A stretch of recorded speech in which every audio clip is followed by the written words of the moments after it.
Hi అండి, ఇంట్లో వాడుకోవడానికి సింపుల్ మసాలా కోసం కావాల్సింది 200 గ్రామ్స్ ధనియాలు, 20 గ్రామ్స్ యాలకులు, 20 గ్రామ్స్ లవంగాలు, ఒక 2 ఇంచెస్ దాల్చిన చెక్క.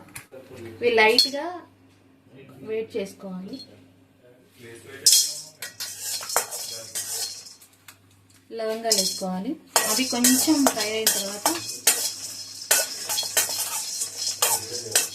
యాలకులు.